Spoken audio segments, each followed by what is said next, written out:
Thank you. I was asked to make a presentation on the qualities that make a good entrepreneur.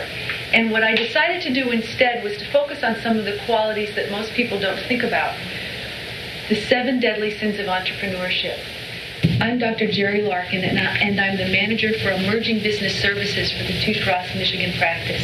What that means is I work with young and growing companies all over the state of Michigan, and recently over different states in the Midwest.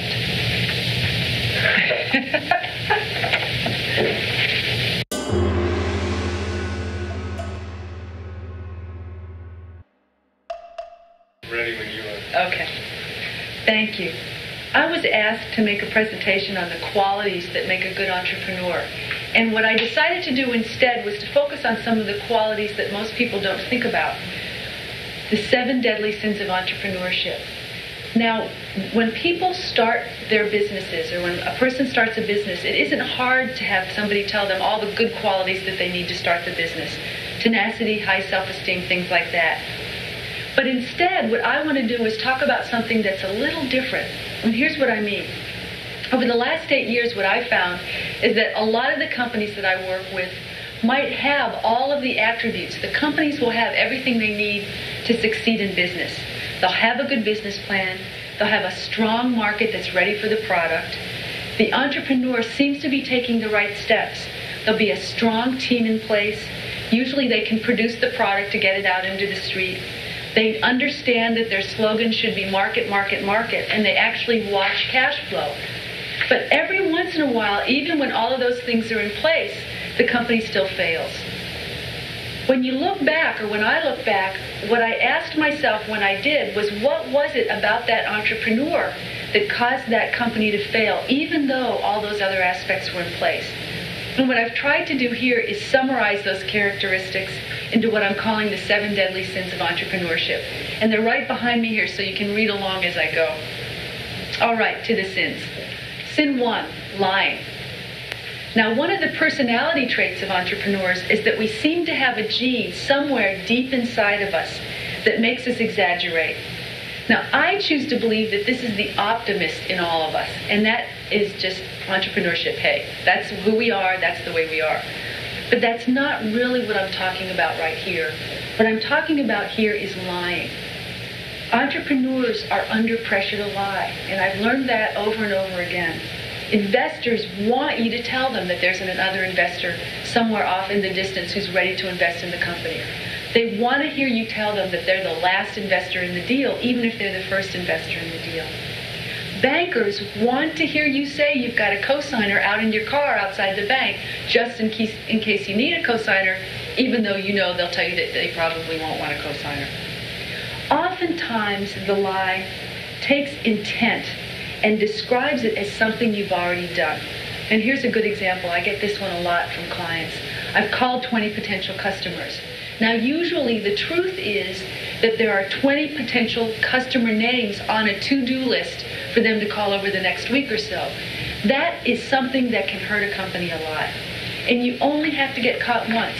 One of the saddest stories in my community was a company that was a high-tech company with a lot of potential, a clear market. They had the team, and they got caught in a lie to an investor. And when that happened, their reputation went downhill so quickly that they literally can't do business in this community.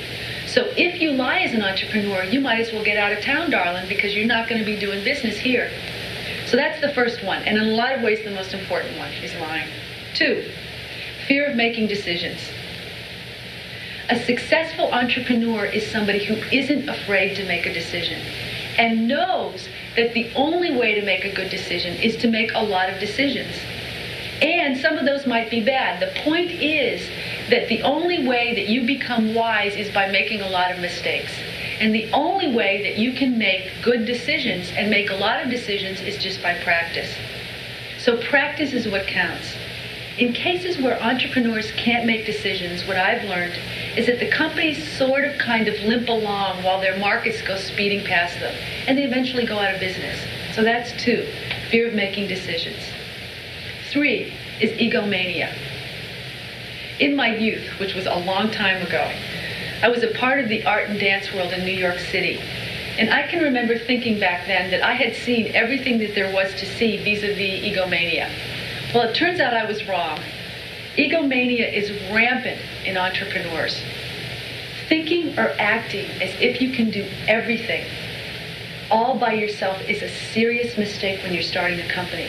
You're like a walking time bomb because sooner or later you'll come up against your own 24-hour days. So what you want to do is to learn that you can't do everything and you can't be everything for that business. Letting your own ego get in the way of delegating or sharing concerns or getting help is deadly. So don't let that ego get in your way. Fourth, and this one is my favorite, and this is one that's interesting because a lot of people don't talk about it, but then when I do, everybody else has a story to tell me. The fourth sin is not keeping your zipper zipped. And I mean what you think what I mean here. Inappropriate, intimate relationships can absolutely destroy entrepreneurs. It's not as though you were in a huge bureaucracy where these inappropriate relationships can just kind of be ignored by the people around you. A small company is too small for that to happen. Now, this is a real tough one for entrepreneurs because starting a business can be intense and exciting, and people who are working in intense and exciting environments tend to fall in love. You see it, you all see it on Dallas and all the other TV shows that are out there, so I know you know what I mean here. The problem is that these are very costly relationships. Now, the one possible exception to this sin is spouses.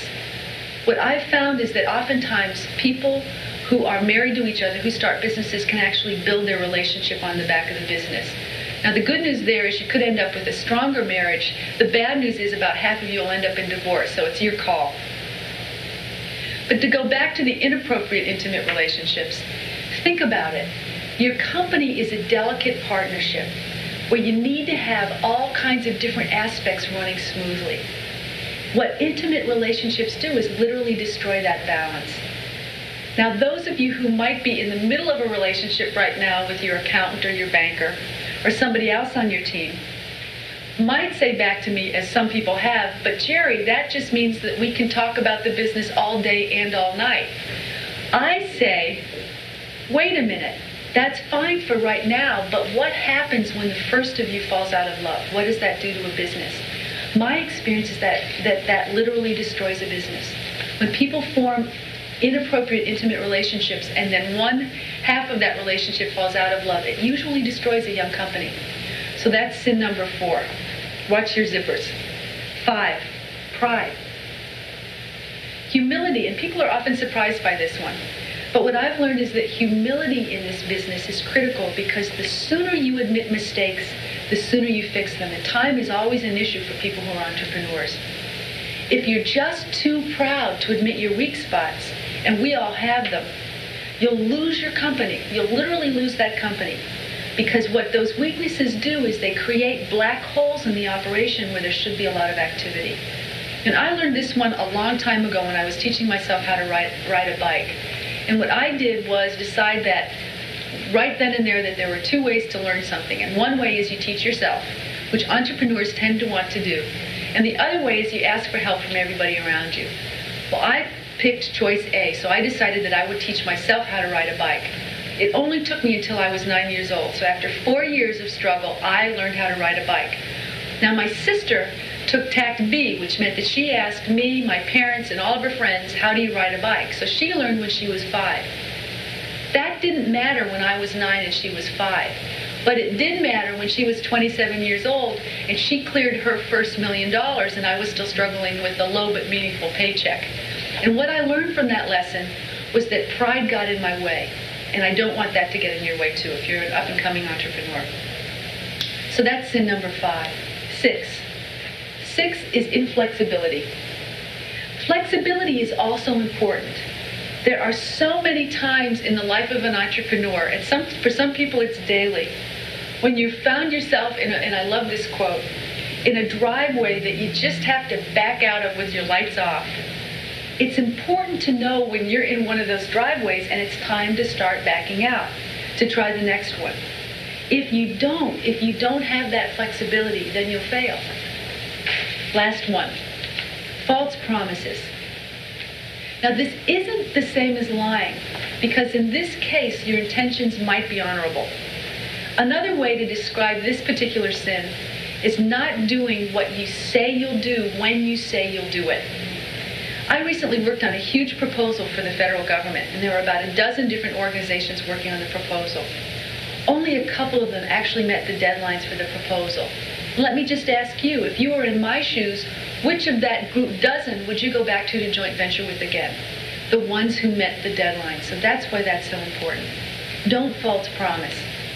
So those are the sins. Lying is one. Fear of making decisions. Egomania. Not keeping your zipper zipped. Pride. Inflexibility. False promises. They imply, for me anyway, so I can end on a more positive note, that the following characteristics and behaviors are winners. Even in situations when the business plan, market, and financing aren't that great. Truthfulness, because in the end, your integrity is the only thing that you really have. Courage to actually make decisions when you need to make decisions. Make lots, because the more you make, the better you'll get at it. The more you make, the more you'll have good decisions. Ego control. Contrary to some of the New Age spirituality, in the arena of entrepreneurship, you aren't God, so don't try to act the part, not in this part of your life. Keep your body to yourself, or only sharing it appropriately. Humility, because asking for help is a very positive thing. It helps you to build your team. Flexibility in all things. And finally, do what you say you'll do when you say you'll do it. Thank you.